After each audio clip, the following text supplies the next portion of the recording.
Hey guys, SgtBatten here with a great little idea that I've just had for users of DxTory who want to get an improved frame rate when recording and playing games on their PC. From personal experience, games like DayZ and Arma 3 are really CPU intensive, and when you combine that with the recording power of DxTory, I often take a 15 or 20 FPS hit the second that I start recording. What I've got for you today is Nvidia's new ShadowPlay. It's something that they've started rolling out in the last few versions of the driver, and I believe you need a 600 series or higher card to actually use this feature. What ShadowPlay is a simple screen capture software that I would liken to Fraps, and that it has very few options in terms of customizability. Customizability, is that a word? Sure.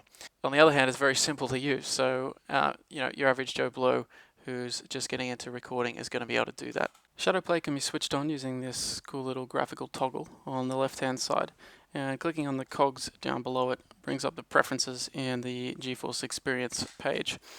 You can see you've got options for a status indicator overlay. You can choose which corner to place that in or switch it off if you don't like it. It won't actually be recorded on the footage, but it gives you an indication in game. You have a camera option.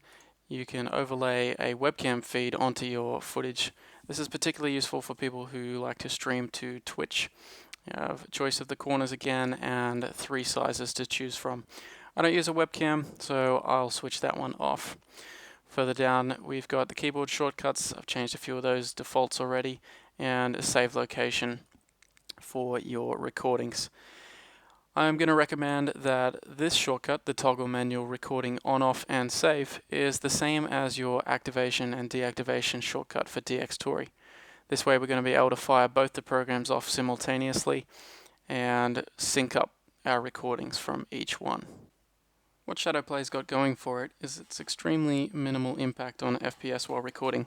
I did some testing with it earlier today, and in an area where I'd probably get 10 or 12 FPS loss from DxTory, I was only getting 1, maybe 2 from ShadowPlay, which is really impressive, and the whole reason that I'm bringing this suggestion to you guys today. The options that you do have under mode, you can choose shadow and manual mode active, either of them individually, or if you're broadcasting to Twitch, you can jump straight down to the Twitch mode at the bottom there. Now this shadow mode is the real awesome feature, I reckon, of ShadowPlay, apart from the FPS, of course. Under shadow time here, you can set a time from 1 minute up to 20 minutes. And I'm going to keep it maxed out at 20 minutes, but what this does is creates a buffer of the last X number of minutes of your gameplay. So you could be in an awesome firefight and at the end of it go, man, it's going to be so good, I'm going to upload that to YouTube, and all of a sudden you realize, damn, I actually haven't been recording that. And if you're a YouTuber who's actually trying to record stuff and you miss something awesome, it sucks, trust me. So what this allows you to do is just hit your shortcut key there, which is Alt F10 by default, and the last 20 minutes of your gameplay are just going to be saved for you. They're always going to be there, so you're never going to miss something awesome again. I'm going to keep shadow and manual mode active. And what that's going to allow me to do is manually record stuff every now and then, and when something awesome happens, I can grab the last 20 minutes of footage. Under quality, you've got 3 choices, low, medium, or high. Not really much indication of what any of these do, but clearly more dial equals more better. Under audio, you can choose to record the in-game audio plus your microphone, or just the in-game audio by itself, or no audio at all. We're actually not going to be using the audio that's recorded by ShadowPlay, so potentially you could switch it off to save on your file space, but I'm going to keep it on for the purpose of syncing the footage with DxTory. So there's always the chance that a few frames will be desynced just in the time that it takes them to fire up. So having that just gives me that extra security of being able to sync them perfectly. Now the whole reason that we want to use DxTory and ShadowPlay at the same time is for a feature in DxTory which ShadowPlay does not have. And maybe Nvidia will bring it out eventually, but at this stage it's not there, so we have to do this. On the audio tab, you can see I've got 4 different audio tracks which are all being recorded every time I use DxTory. What that allows me to do is to have my in-game audio separate from my microphone audio, separate from my Skype audio and my TeamSpeak audio. When it comes time to editing the footage and I end up with 4 separate audio tracks, That means if some idiot is shouting in Skype, it doesn't ruin the footage that I get in-game of some awesome kill. I can just mute the Skype audio without affecting the in-game audio. In ShadowPlay, you're not going to get that option because all the audio is just one track and it includes the game audio. And before I forget, the most important part of this video actually is in the movie settings for DxTory. Normally I'd be recording at 1920 by 1080, and that's kind of the reason why you have such an FPS hit, because it's recording a big file and taking a lot of your CPU away from you. What I'm doing now is changing it to percentage and setting it at 1%. That's right, it's like 4 pixels or something ridiculous. It's nothing. Basically, I'm not recording video using DxTory anymore. All the video is going to come from ShadowPlay, and DxTory is going to record a lot smaller file size, a lot less data, but it's going to record all the audio just as same as if it was at 1920 by 1080. It doesn't affect your audio at all. So set that down to 1% and you're good to go.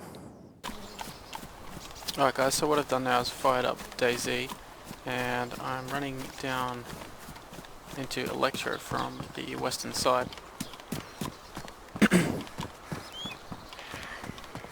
And you can see up in the top left hand corner, that's my frame rate according to DxTory, which is not recording at the moment, but it's just got the overlay up there displaying my frame rate. And when I started Nvidia ShadowPlay I, there wasn't any noticeable drop in frame rate as I was running down here. Is that a player following me? Hey mate. Do you have painkiller? Yeah I do, man. Hang on, I'll give you some.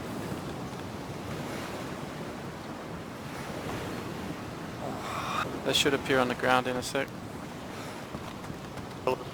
Okay. Now I'm going to record this same picture here, so I'm getting 40 frames looking down the street, and I'm going to fire up DxTory, You like them? and you can see it jumps down about 5 or so frames there, and that's only recording the 1%, so that's just recording all my audio at the moment. If I was recording DxTory at full 1920 by 1080, that would jump down to well below 30. Jump back into Vegas Pro now, and I realized as I was recording that there's probably a way to reduce the frame rate loss even further. Rather than the 1% here that I suggested in DxTory earlier, if you go onto the size tab and use 1 pixel by 1 pixel, that's the absolute minimum that you can be recording of your screen. It'll probably save you another 2 or 3 frames. Into Vegas, and you can see here I've used this blue audio track from DxTory and synced it up with the red audio track from ShadowPlay. This top layer of video from DxTory you can see is pixelated and useless. It's not what we're going to be using. You can essentially make that track opaque. And also we're going to mute the audio from Sony Vegas, because all the audio is down here in 4 separate tracks from DxTory. So we're using the video from ShadowPlay and the audio from DxTory, and we've had much less frame rate drop than we would have had if we were just using DxTory alone. So you can see I wasn't running Skype or any other program, so the only 2 audio tracks I've got from this example are this green one, which is the other player in-game. It's the in-game sounds essentially, and the blue audio track, which is just me talking. So there you have it guys, I hope you found that video helpful, and I'll see you next time.